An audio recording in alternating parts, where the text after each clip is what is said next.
Hey everyone, welcome to episode 1 of Hanging Out, a podcast where I basically just hang out with other Skool creators and friends. For the first episode, I have Matt Fracek on, who I started the Ads Lab with, the Skool Ads Lab with. That's what brought me to Skool. And full transparency, when we shot this, we didn't know what the structure was going to be of this podcast. It's only after recording a few more episodes with a couple of other friends from Skool that we realized this is just going to be us hanging out with interesting people from Skool, talking about our stories, talking about how we're building our groups, where is the product of Skool going, what's working on Skool right now, what are the new features. So enjoy episode 1. Matt and I talk about where we came from before we were on Skool. With that, enjoy Hanging Out, episode 1. Wow. Matt Fracek. What's up, Devin? How's it going, man? It's good. The day's just rolling on. It sure is. And this is the first time we're attempting to record this podcast of ours, and figure we just talk candidly and we try to navigate the structure of this podcast in the moment. I think that we could talk about the hopes and dreams of this podcast, talk about where we've come from, where the Ads Lab is, what kind of guests we want to have on, and we hang out a little bit, dude. What do you say? I like that idea. I feel like that always gives it room to go where it needs to go. I don't really like the idea of things being too rigid. Yeah. I mean, not as fun. I agree, dude. It feels like the more we push onward, the more I don't want things on my calendar, the more I just want to hang out and do what happens that day. And then the more challenging it is to collaborate with people. But I feel like that aside, dude, I feel like we've come a long way with this Skool group of ours, and we've met a lot of people. And what I really like about Skool, and the reason this podcast is so exciting to me, is that I've met so many people, and everyone is really pushing to just work their Skool group around whatever the current world of Skool is. Mm-hmm. It's like free trials has come out, all these things happen, and people are all tinkering together and adjusting. And I think something like this should exist because today the tinkering that's going on is different than what people were doing 6 months ago. And we're obviously like super into ads. Other people are super into all ascension, and it's like sales calls and organic. There's so many ways to do things, but like, let's just talk about where we came from a little bit, what our experience is, and why we've gotten here. So like, dude, what is it? December? It's December 13th, 2024. Came to you with the idea for the Ads Lab, like I think not the Ads Lab, but a Skool group. I think it was in like April, maybe. Yeah, no, it was April. You were just you were barely flirting with it. I think you were just kind of a user of it, and you were like, "Oh, this platform's kind of cool. Have you heard of it?" Yeah. And then that naturally evolved into, what if we made one? What if we started messing around with an idea, and it wasn't even for the Ads Lab? No, dude. We started something because we were experiencing extreme pain in e-commerce. That's what it was. And misery loves company. Yeah, that's exactly why we did it. It was like, dude, this sucks. Do you want to have a place where it can suck together more often? Which honestly, I was talking to somebody about this the other day. It was like we were collecting the saddest people all at the same place for a little while. Like we started the break room for people in e-commerce that were like not as profit driven, that might have been having a hard time, that wanted to mastermind.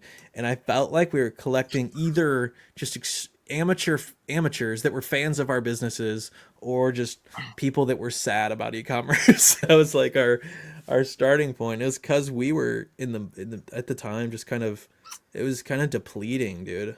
It to be still kind of is for me, but that evolved a couple times. I mean, we've got like what, 80 or 90 members in there, I think, at one point. If I were to look at it right now, I bet you there's like 100 people pending membership approval. I haven't opened it in a while. If I say the name of it, which we probably already did, I can't remember, we're gonna get even more. Yeah, we got 49 membership requests. The last comment was Bajan. July 11th saying, "Hello, I'm finally here." I'm surprised that yeah, we still have that active. Yeah, every now and then it comes up in the conversation, and we're like, "Dude, it's actually a good idea." It is. I mean, it does have the basis and premise of a solid idea. I feel like Yeah, there's just the timing. Timing is everything, and like yeah, the timing wasn't right for that idea, and a mm-hmm, better idea quickly emerged. yeah, I think that was more timely. It was you had this basic our experience with other groups similar to this that it had helped us in the past with our e-commerce companies yeah, that we were a part of, and then that with the confluence of the Pixel being released on Skool all around the same time made it kind of a no-brainer. And then our experience with ads ourselves, mm-hmm, spending millions of dollars on the platform, created this kind of trifecta of the ads lab would be a good idea. yeah. And Evelyn joined. Remember, we were the Facebook Ad Sharing Network. That was our long ass name, and we had just gotten banned from running Facebook ads on Facebook by Facebook because we were called Facebook. And then I remember Evelyn showed up and was like, "You should just be the Skool Ads Lab." And they were like, "Yes." And so like we immediately changed our name and niched down further, and it was the best decision that we made. And so like, thank you, Evelyn, Queen Evelyn, always amazing ideas. Because I think had we not really niched into Skool, we probably would have struggled our way into just like I don't know where. But yeah, it was like that was the big call we did. That was like in May probably. 'Cause we were flailing around for a month, maybe 4 to 6 weeks between the break room and the Facebook ad sharing network, and then it was like doing the Skool Ads Lab became really encouraging. I think we started acquiring customers at the price that we were like seeing a future in, and yeah. Fast Yeah, forward a lot because we'll skip through the whole origin story. People can find our origin story on the School Stories podcast if that's probably out by now. But we win the games in, I think, School Games because we add our little miniature Alex Hermosi to the group, which is yeah. Joel, who No, I would think be wait, here. Yeah. Oh, September, September, because then September. we went in October. Yeah, Joel would be here, but he's probably closing somebody right now on something, or making something more efficient. And he's just the best. Like I think, so we got to kind of this 10K MRR mark together, you and me, and I think our slow productivity, like Cal Newport, Ram Dass sort of style, just kind of like kept us there in our like passive zone. And I think we were like, I wonder how we can continue to be in this slow zone and like 10x this. And I feel like Joel showed up because we started the mastermind, and he was the one in there that was like running ads for New Society with David, and like there's just a lot of synergy. And when he joined, literally like within a week, I think we had another like 10K in MRR, like within that time frame, because Yeah, we added the higher ticket offer, and then he closed most of those people that month. I think we closed 27 people in our high ticket offer the month we won the Skool Games, which is a 1K offer. So do the math, and then like I feel like it's been sort of a whirlwind since then. Um, yeah, which is interesting because it's like one. And I think that's the nature of the Skool platform is like one tweak, one difference in the way that you're doing your school group, one unlock can lead to massive changes in the group. It can lead into huge revenue unlocks. It's just everything is so contained and simple that the slightest tweaks go a long way. I think that's another huge thing about that I've really enjoyed since we've niched down to just Skool is the simplicity that comes with having the focus on one thing. Whereas mm-hmm, before it was like this idea of an ad sharing network where yeah, I mean, it had potential, but you would have people, if the idea would have progressed, you would have had people from all different industries, all different business types, you know, e-commerce, people that are like selling local businesses, people that are selling info products. It would have been really hard to specialize, but the fact that we're super zoned in on school groups, I think that allows us to do it so much better because we now understand the whole gambit. We understand like how it's not like ads are a huge part of the puzzle, but it's also your offer. It's also your about page. It's also the video you use. Like those influence ads so much more than people realize. And Mm. if if you're talking about the other idea of if there was just a place where everyone could come in and share their ads from all different industries, it's really hard to maximize that, but it's easy to maximize ad results when it's just school groups Mm-hmm. because the whole from start to finish, from the time someone sees the ad to the time they're signing up, is a much simpler process. And over time, which we've been able to do over the last months that we've been doing this, is see how every part of the process can be optimized to have the best results. And because it's so simple, that's actually possible, whereas it wouldn't be possible on the other method. And so Yeah. I think I that's mean, with e-commerce, we there's so many tools. Everyone's store is like extremely different. I mean, carts are different. Like yeah. somebody has a cart drawer, somebody uses the native checkout. You got upsells, you don't have upsells, different funnels, different speeds. It's Hmm. like it's really hard to compare notes and then get your like we were comparing notes on our ecom stores before, but like you were doing bundles and I wasn't. I was doing like pre-order sales and you weren't for a while, and then it's like there's too many differences to really have a really tight like experimental like little lab, if you will, the ads lab. But Yeah. like with this, it's like same school about page. We know that pretty much every group, they have a community, they have the classroom, and they're working on an offer that fits inside of there. So it's a pretty awesome standard, and everyone has the same like page load time, same amount of media, same amount of character count limits, and we can all see each other's conversion rates. So it's like if that guy's doing great and he's doing that, might want to try it. And Yeah. so it's So many kind of less crazy. moving pieces. Yeah.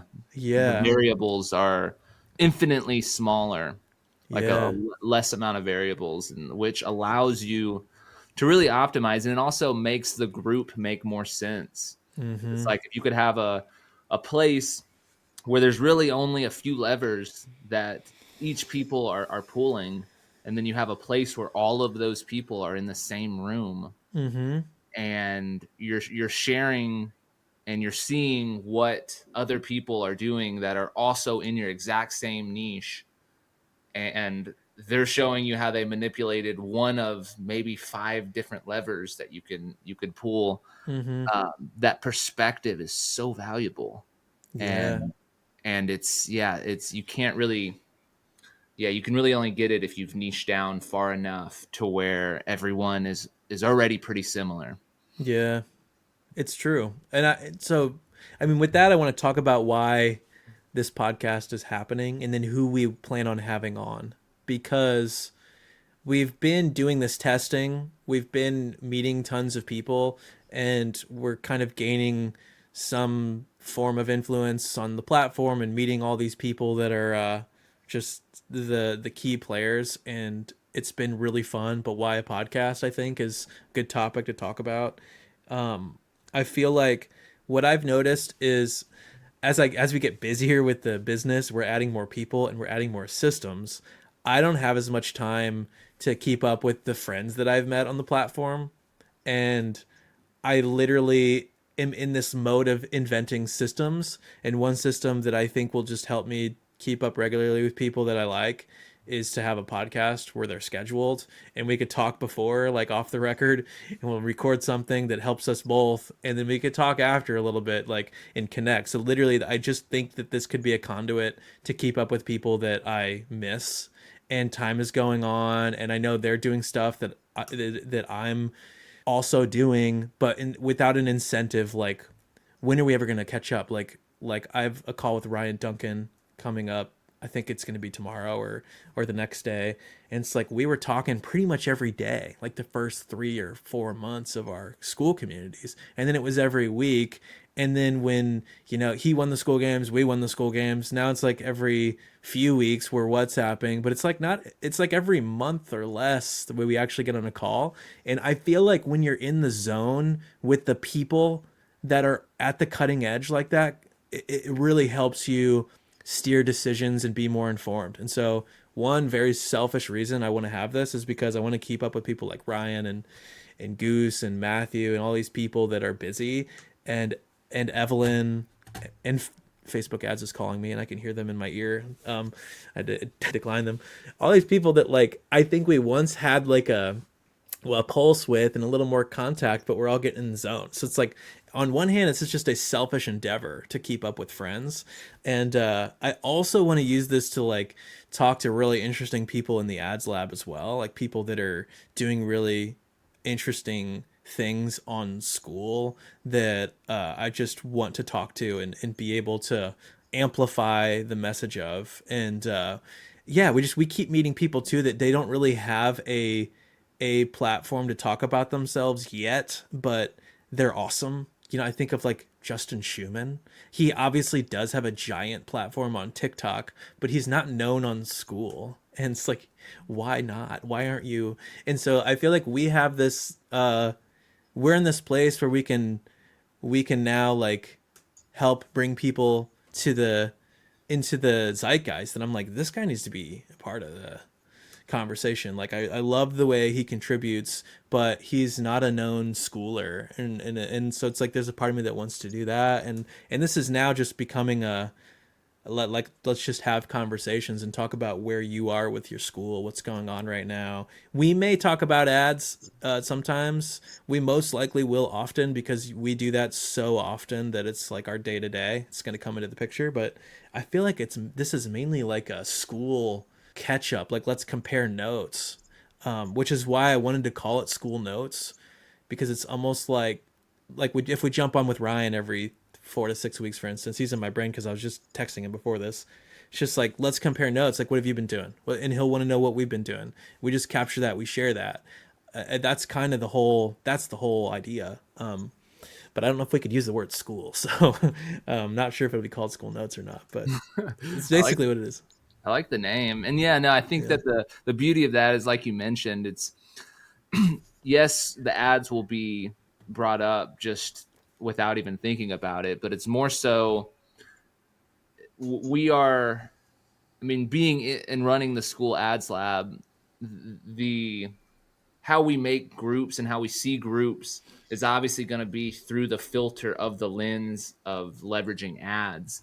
And so even without directly and making it strictly about ads, it's going to just be interweaved within the conversations. And kind of like I was mentioning earlier about that, making your ads work is so much better than you just having a certain image that's going to unlock everything. A lot of it has Yeah. to do with how your group is set up, how your offer is set up, how your free trial is set up, what your pricing is, what your about page. And that's where, like, talking to other people that are on Skool and learning their story, learning what they're doing will actually make your ads better. And so Mm-hmm. for the people that are wanting to listen to this podcast just because they only want to get better at ads, like those people, like you guys have to understand that it's getting good at ads is there's more of a holistic picture to doing that than just you having your ad manager open. And Mm-hmm. so I like implore you to be open-minded at the guests that are coming on, even if they don't seem like they have value in the ads department. Their perspectives are going to help you with your ads. And then for the people that that don't think that they need ads, like this, you're going to be able to get value from the podcast too, because Mm-hmm. ads are just going to kind of be the undertone of everything we're talking about. And so just wanted to Mm. point that out. I think that's important. Yeah. I've noticed a lot of the members that join our group that we end up helping they're early in their setup, and it's helpful for them to join because we have insight about like building out your about page so that it's ready for ads, building out your VSL so that it's, optimized for conversion. But like you really got to work on that offer hard.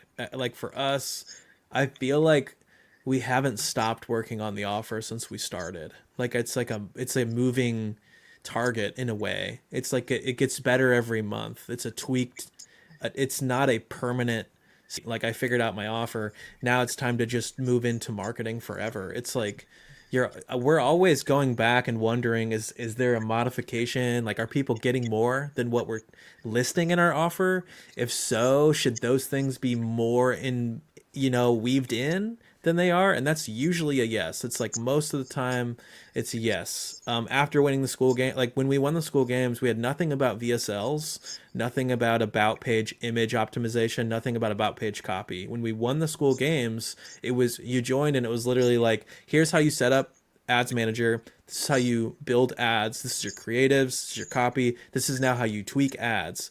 And our position was basically like, if you need to optimize your offer and your about page, there's tons of resources for that. Go check them out.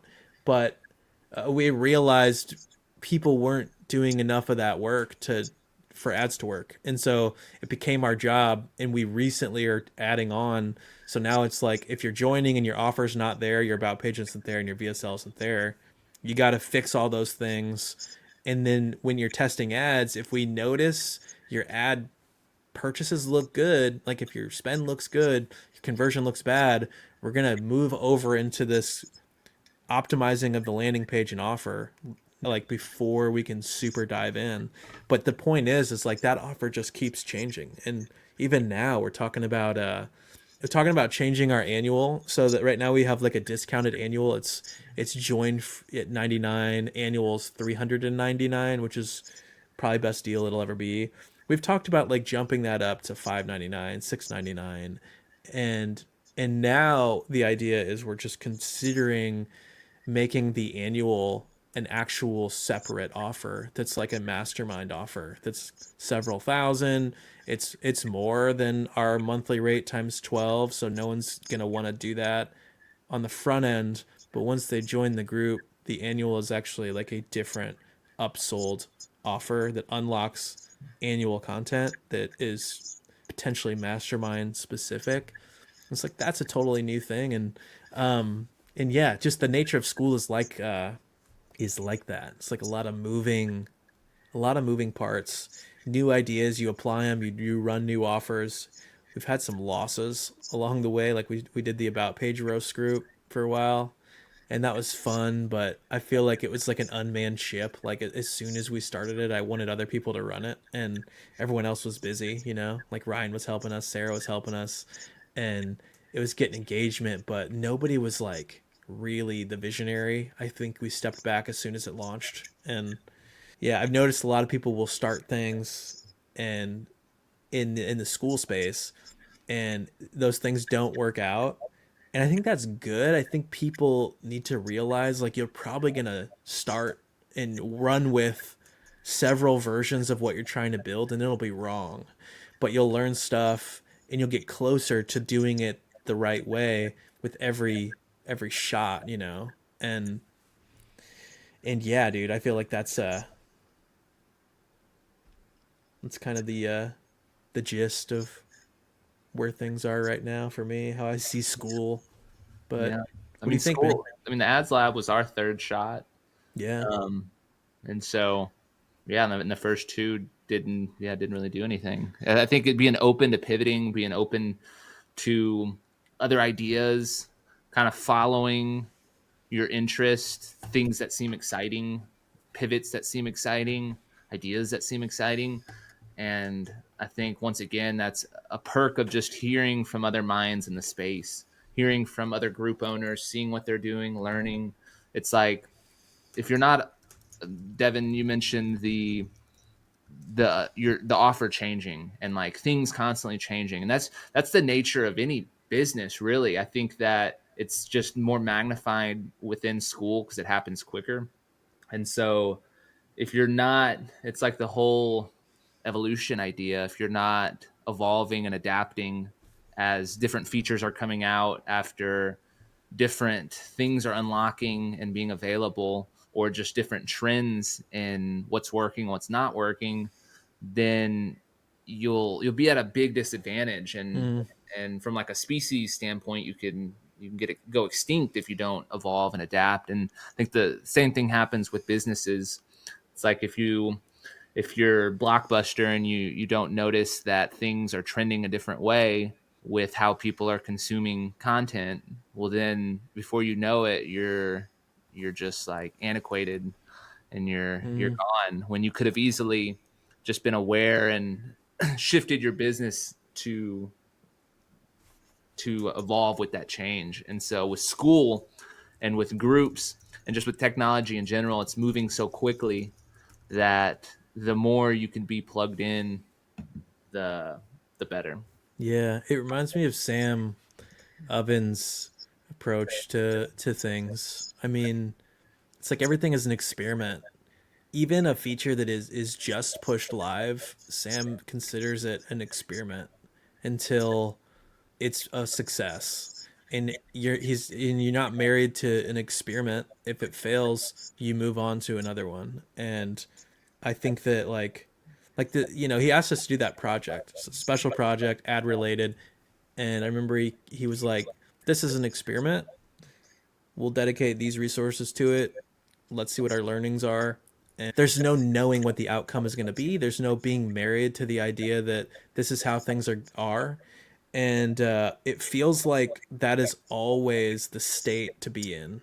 It's like when free trials came out, I'd say we're still experimenting with free trials. Free trials came out, we turned it on.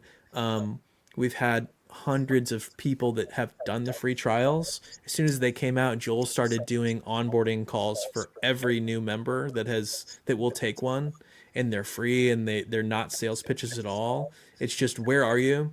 What are you trying to get out of this? And he's trying to deeply understand why people are joining or why people are not joining. And we're just trying to work on the activation, the 7 day period where people haven't joined yet, but they might join. And right now we're experimenting with free trials, and it's pretty encouraging. I like the idea of it.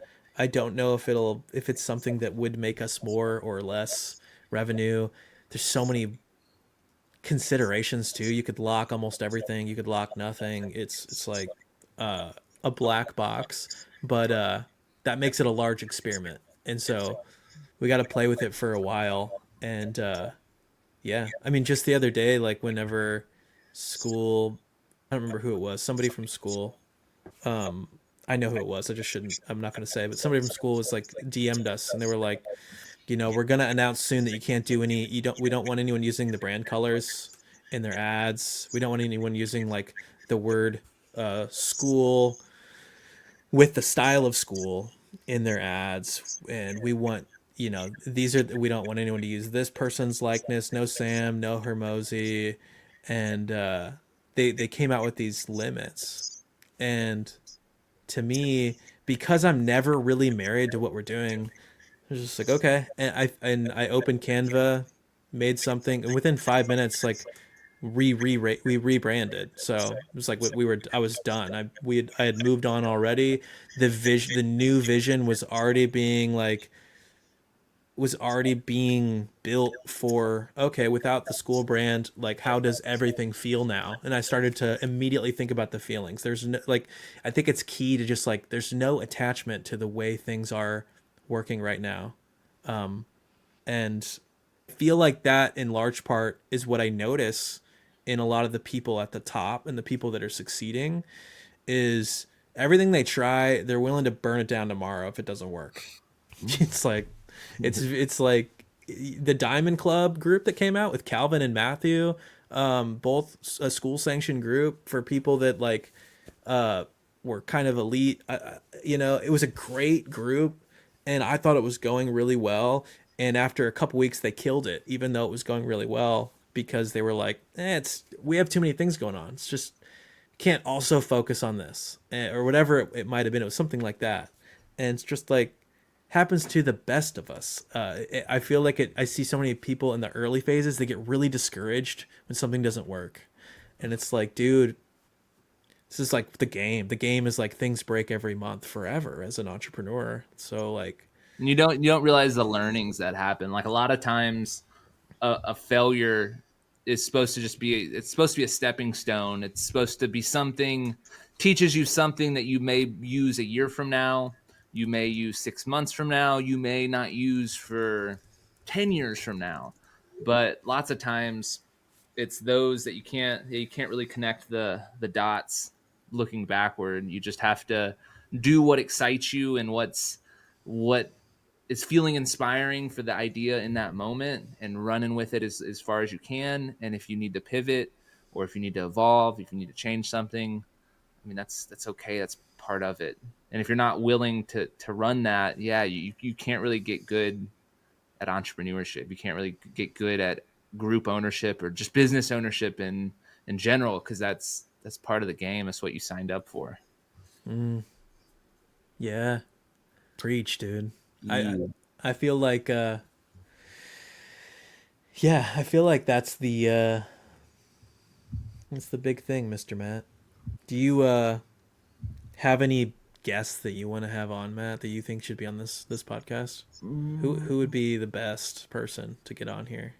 Favorite schooler? Yeah, and I feel like you're kind of more plugged into the game more than I. Yeah. I'm more of the nerd of school in the background, and you're like the popular kid. Yeah, you're not networking as much on the I'm, school I'm the I'm side. the I'm the introvert that Yeah. that no one, not as many people know, and You're so like the secret conductor is what you are in the background. As we're making all of our decisions, dude. Matt's just like, why don't we think about this? And then we switch the decision to the other direction. yeah, maybe we have good. I do feel like a lot of good magic comes from our conversations Yeah. and just the way we collectively think about problems. I think there's some synergy there that's valuable, and Yeah. which is another cool perk of this podcast. I think that gives the opportunity for that to shine forth as well. Because synergy is a special thing. This idea that when you get a group or you get two or more people together, and kind of the sum of what comes out of that being greater than each individually added up, I think is a special thing. And to Mm-hmm. have a canvas to paint that on, such as a podcast, I think is cool. And Mm. it also, like, not just with you and I, but the guests that come on, it's like the synergy between us and that guest is going to create something really special too. And so I think circling back to a reasoning behind the podcast, it's like that's a good reason too. And just like the efficiency as well, to be able to, like, we're having a lot of these conversations anyway. If we can record Mm. them and use it as an opportunity to share with others the synergy that comes from these conversations, all while doing something we would be doing anyway. I Yeah. think that that's a beautiful thing, and I think it's like an efficient use of time that gets kind of the most out. It benefits everyone the most by recording it and Yeah. releasing it. We did things kind of backwards. We ran, we led with ads and we did no organic all the way through the School Games win. And now it's kind of like, what's the organic strategy? Let's start talking about it. It finally makes sense to do that because I feel like we've kind of tapped out the whole like ad market, and we're turning the ads down a little bit, and we need more capture methods to get people aware of us to then just enter the ad funnel later. And I feel like this is the time, we're hiring people to help us with content. And the goal, and my goal, just lay it all out there. I think we've all been kind of pushing this around. It's kind of TBD, but it's kind of like record a podcast, maybe 3 or 4 of these every week, and we have this long form video that posts to YouTube, push it to Spotify. Spotify. We make maybe 5, 6 5-minute clips max. Maybe it's only two. And then you make 5 to 10, like 60-second clips that are shorts. And those go on YouTube, but the shorts can go on TikTok and Instagram. And if our focus is just show up to the meetings, but we've hired people to be editing, then we should just be able to meet a couple times a week. Maybe it's with you, maybe I'm meeting with other people inside the group, and we just have a flywheel that is like pushing content out.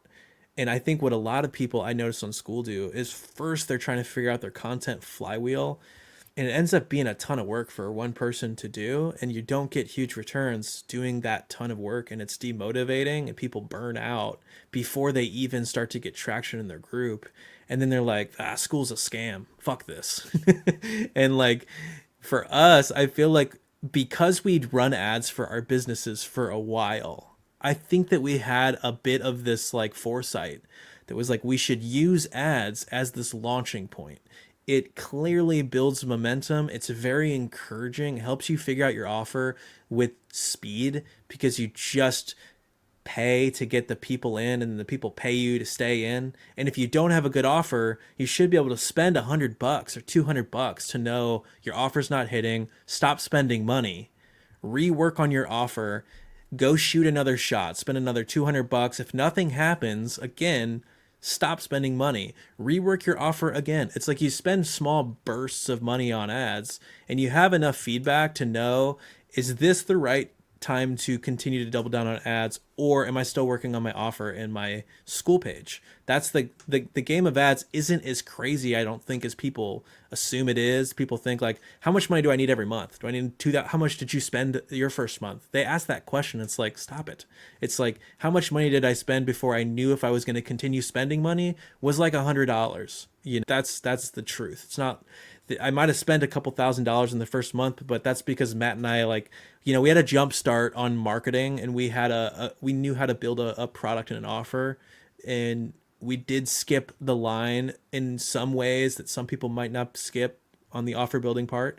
But like with that, like we built out this brand with ads for a while only, and it wasn't until we had profit because of ads that we started content. Because I know content is a grind. It's consistent and it's long term.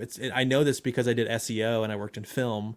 And it's like content's basically those two things mashed together, and it takes a while for that to work. And I want to do it right and have a system in place right out the gate for that, so that we just have meetings. Somebody is just working on this flywheel for the next year until it's providing a large portion of our leads. But anytime in the next couple months, like I think nothing will happen other than we'll build a bed of things and we'll get a couple hundred views. It's just like, fine, we're cutting our teeth. I think, you know, we're building the structure. We don't have a structure right now. We're just talking. I think in a couple months from now, there'll probably be a clearly defined structure because we'll notice how these things go, and we'll have sort of hit points, and it'll be great. But that's kind of this thing we're doing with content right now. It's a little bit backwards than the norm, you know? Yeah, and I think it's important. A lot of people like to think that it's one or the other, that like if you're going to do ads, you only do ads and you don't have to think about content at all, organic content. And then you have people that maybe have a good organic following and are good at making organic content, and they think that they just don't need ads. And I think that they're very complementary. They both have their perks. Like Devin was saying with the ads, they're nice because they're controlled. You can finessely test out an offer and see what's working in a more controlled environment than maybe the unpredictability that comes with an organic presence. And likewise, the same. It's like once you get the ads rolling and you get that going, it's thinking about organic as a way to supplement. And that's exactly what we're doing as people that have taken the ads pretty far within what our group can do. It's like organic can only help that, especially in today's For You page driven feeds where these algorithms are showing people things based on their interest. You cannot have a following at all, post interesting content, and thousands and thousands of people can see it for free. And so, and then that also provides the testing ground that you can use that content then in your ads. So it's kind of a no-brainer there. And then likewise with people that are already making good content organically, using the ads to just basically be a microphone that allows your reach to extend even further.